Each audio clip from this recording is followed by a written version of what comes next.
You wake up when your body is ready. No alarm, no schedule, no place you need to be by 9. For 99% of human history, this wasn't a hypothetical. This was every single morning for roughly 300,000 years. No job, no boss, no commute. So what did you actually do with your time? Most people assume the answer is simple. Survival was brutal. Every waking hour spent hunting, foraging, fighting to stay alive. A constant grind just to see tomorrow. That assumption is wrong. In 1966, anthropologists gathered in Chicago for a symposium called Man the Hunter. Researchers presented data from hunter-gatherer societies around the world, and one study stunned the room. Anthropologist Richard Lee had spent time among the Jew/Huanzi people of the Kalahari Desert, one of the last surviving hunter-gatherer groups on Earth. He tracked exactly how they spent their time. The result? Adults worked an average of about 15 hours a week to meet their basic needs. Hunting, gathering. That's it. 15 hours. You read that correctly. Not 15 hours a day. 15 hours a week. Compare that to the average work week today. In most industrialized countries, people spend 40 or more hours a week just on the job, before you even count commuting, errands, or unpaid labor at home. Your ancestors, by Lee's numbers, worked a third of that. So where did the rest of the time go? This is where the story gets interesting, because the answer reshapes everything you think you know about ancient life.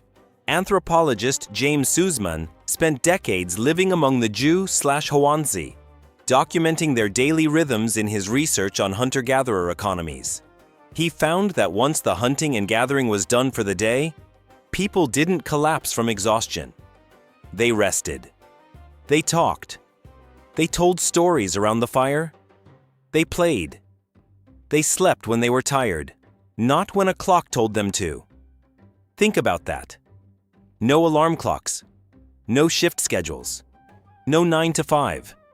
Just work until the need was met.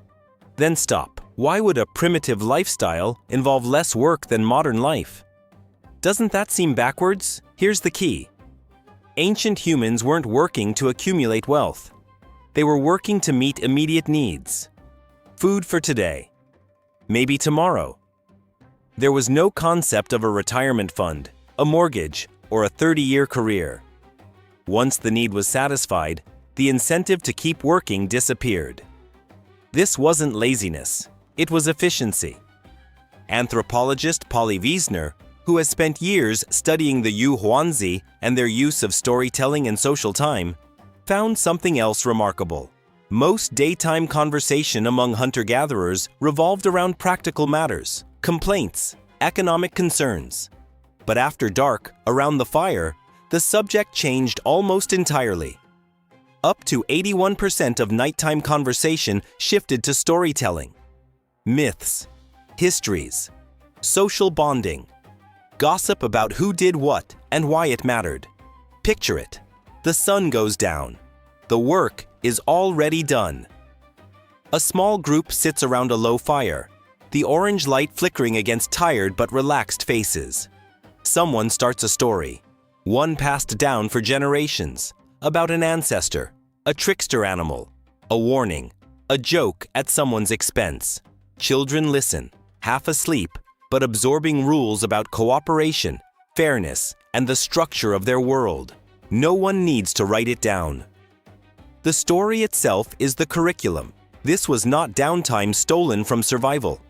This was survival. Stories taught children which plants were poisonous, which animals were dangerous, how to treat each other, how to share. The campfire wasn't a break from the workday. For people without jobs, the workday and the rest of life were never separate to begin with. So if hunting and gathering took only 15 hours a week, and evenings were spent on stories and connection, what filled the rest of daytime hours?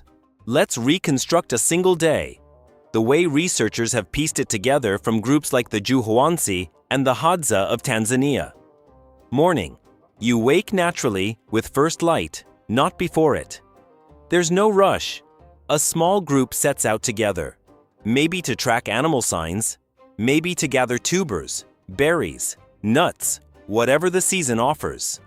The work is social. People talk while they walk. Children tag along, watching, occasionally helping, mostly learning by simply being present. By midday, the group often has what it needs. Afternoon looks completely different from anything resembling a modern workday. There's tool making, but unhurried. A spear shaft gets straightened. A worn digging stick gets replaced. Shelters get patched, not built from scratch, because most groups returned to familiar camps rather than starting over daily. Childcare happens everywhere at once, because it isn't one parent's job. Aunts, uncles, grandparents, even older children all share the load. Anthropologists call this alloparenting, meaning child rearing distributed across many caregivers rather than concentrated in one or two. A crying infant in one of these camps might be picked up by whoever is nearest, not necessarily the parent. And then there's rest. Real, unapologetic rest. Researchers observing the Hadza and Ju/Huansi have logged long stretches of early afternoon spent doing essentially nothing urgent. Sitting, napping in the shade, picking lice from each other's hair, a grooming behavior that doubles as social bonding. No guilt attached to it. No nagging sense that idle hands meant wasted time. Once the need was met, rest wasn't earned. It was simply what happened next. A lot of the rest of the day was maintenance, tool making, repairing shelters, childcare, shared communally rather than falling on one or two parents, and a surprising amount of plain rest. Researchers studying contemporary hunter-gatherer groups have repeatedly observed long stretches of the day spent simply sitting, talking, napping, not because people were unproductive, but because once needs were met, there was nothing pulling them toward more. Compare that to how a modern day is structured. An alarm, a commute, a block of hours sold to someone else, whether you're hungry or full, whether your body wants to move or rest. Lunch squeezed into a fixed window. Childcare often outsourced entirely, handled by one institution instead of an entire extended network of relatives. Rest pushed to the very end of the day, often arriving too late and too brief to actually restore you. It's not that ancient life had no hardship. Disease, injury, and unpredictable food sources were real dangers, and life expectancy at birth was lower, weighed down heavily by child mortality. But for the adults who survived early childhood, daily life often meant fewer hours of obligated labor than yours does right now. This week, today. Now here's the twist that flips the whole story upside down. If life before agriculture involved less work and more rest, why did humans ever choose farming? The honest answer, according to a wide body of archaeological and skeletal evidence, is that they probably didn't choose it so much as get trapped by it. Skeletal remains from early farming populations show something striking compared to hunter-gatherer skeletons before them. Shorter average height, more signs of malnutrition, more dental disease, more evidence of repetitive strain from constant labor, bent over fields, grinding grain by hand for hours. Farming produced more total calories, which allowed populations to grow.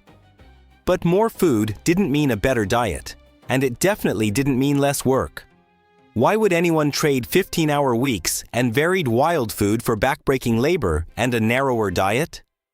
The answer seems to be that no single generation made that trade on purpose. It happened gradually, in small steps, each one logical at the time. Once a community settled into farming, there was no easy way back. Population grew to match the food supply, the way it always does when calories increase. Land had to be tended constantly, day after day, not just visited seasonally the way wild foraging grounds were. Storable grain created the first real concept of surplus, something that could be saved, hoarded, counted, and surplus created the first real concept of someone else controlling it. This is where hierarchy enters the picture, where chiefs, then kings, then administrators emerged to manage what one farmer alone never needed managing before: This is where, eventually, the first version of a job appears. Not a 15-hour-a-week pursuit of immediate needs, but sustained, scheduled labor, often for someone else's benefit, on someone else's timeline. Agriculture didn't just change what humans ate. It changed what a day even meant. So somewhere between the Kalahari campfire and the modern office, the relationship between humans and time flipped completely. For hundreds of thousands of years, work was a means to an end, capped by what the day actually required. Then it became an end in itself, capped only by what a schedule demanded, by a harvest that couldn't wait, by a manager who set the hours. Here's the part that should make you pause. Your body, your brain, your stress response, your sleep cycle, all of it was shaped by those 300,000 years, not by the last few hundred. Evolution doesn't move at the speed of a fiscal quarter. You are, biologically, still mostly that person around the fire. The one who worked until the need was met, then stopped. The one whose evenings were built for connection, not screens. The one who slept until the body said it was time to wake, not until an alarm screamed it. And yet, you live inside a system built for an entirely different rhythm. 40+ hours a week. Fixed schedules that don't bend for how tired or rested you actually feel. A culture that treats rest as something you have to earn rather than something you're simply owed once the work is done. Maybe that gap is worth sitting with. Maybe the exhaustion so many people feel today isn't a personal failing, a sign you're simply not managing your time well enough. Maybe it's a mismatch. A body built for 15 hours a week, colliding head-on with a world that demands 40, 50, sometimes far more. You wake up when an alarm decides you're ready. A schedule, not your body, draws the line between rest and work. For most of human history, this was never the case. For 300,000 years, your ancestors knew exactly when enough was enough. Maybe it's time you remembered that too.